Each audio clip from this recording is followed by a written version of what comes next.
E a gente vai passar a palavra agora ao nosso Eduardo Bolsonaro. Sem censura! Sem censura, Brasil! Eduardo Bolsonaro, sem censura!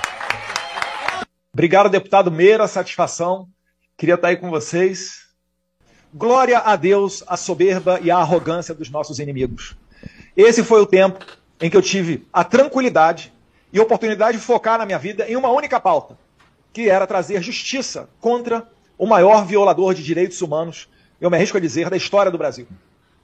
Foi dessa maneira que eu e Paulo Figueiredo, jornalista conhecido dos senhores, conseguimos ir diversas vezes ao Congresso americano, à Casa Branca, e levar informações que culminaram na sanção Magnitsky contra Alexandre de Moraes, que ainda vai piorar, eu tenho certeza disso. Não só para ele, mas pessoas também no entorno dele.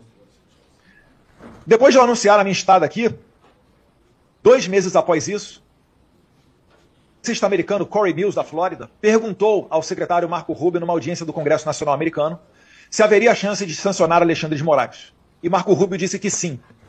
Dias após este fato, a coisa mudou da água para o vinho. O mesmo inquérito em que tinha sido arquivado, com o PGR dizendo que a minha atuação era totalmente legal nos Estados Unidos, foi então desarquivado por essas razões políticas. E começou a pesar sobre mim o crime de abolição violenta do Estado Democrático de Direito, com pena de até 12 anos de cadeia. Fora alguns outros, como obstrução de justiça, alguns outros crimes um pouco menores, coação mediante processo, crimes que com certeza não cabem contra mim. Por exemplo, coação mediante processo exige que eu tenha um meio ilícito. Eu não tenho meio ilícito nenhum na minha mão. Eu sequer tenho qualquer meio na minha mão. Mas, se considera a lei Magnitsky um meio ilícito, a lei Magnitsky é uma lei norte-americana. Então ela já não é ilícita. E ela tem que estar sobre o meu poder, tem que estar ao meu dispor. E, na verdade, quem caneta e aplica a lei é Donald Trump e os secretários Scott Bessent, do Tesouro, e o Marco Rubio, secretário de Estado. Então, é óbvio que isso daí é um instrumento do regime para pressionar, para forçar ao resultado que eles desejam.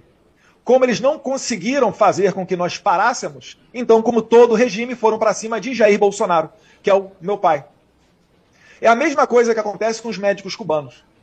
Muitos dos senhores aí já eram parlamentares, deputados federais, ao tempo em que o Bolsonaro foi eleito presidente. Quando o Bolsonaro foi eleito presidente, com relação aos médicos cubanos, né, o programa Mais Médicos, ele falou de 3 requisitos para manter o médico cubano no Brasil.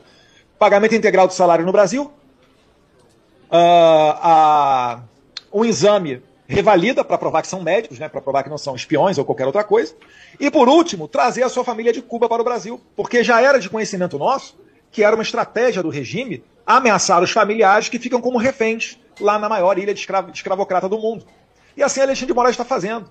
Então, a cada vez que o Alexandre de Moraes dobra a aposta, ele nos dá a oportunidade de escancarar para o mundo inteiro que ele realmente é merecedor de todas as sanções.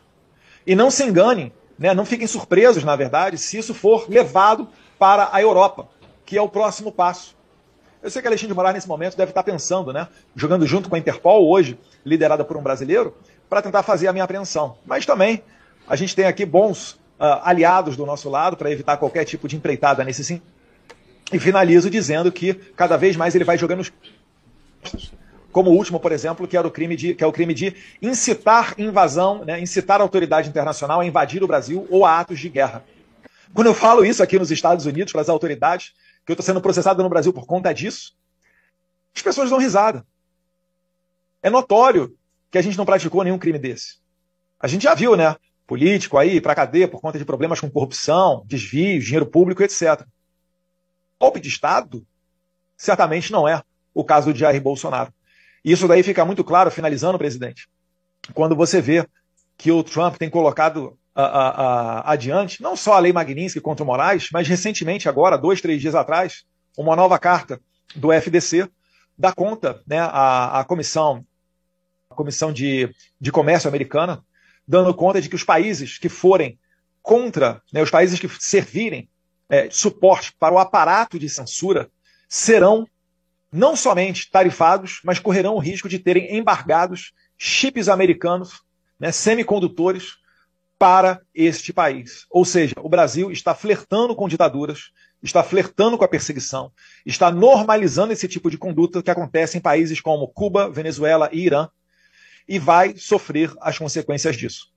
Que Deus abençoe o Brasil e que Deus ilumine a cabeça dos parlamentares para que aprovem a anistia, que certamente é o primeiro passo para a gente virar essa página, para trazer justiça a essas pessoas do 8 de janeiro e demais perseguidos do Alexandre de Moraes, que não são somente as pessoas conectadas ao 8 de janeiro, e que assim a gente chegue numa boa condição, numa mesa de negociação com o governo dos Estados Unidos, para reduzir ou, quem sabe, até zerar as tarifas impostas recentemente.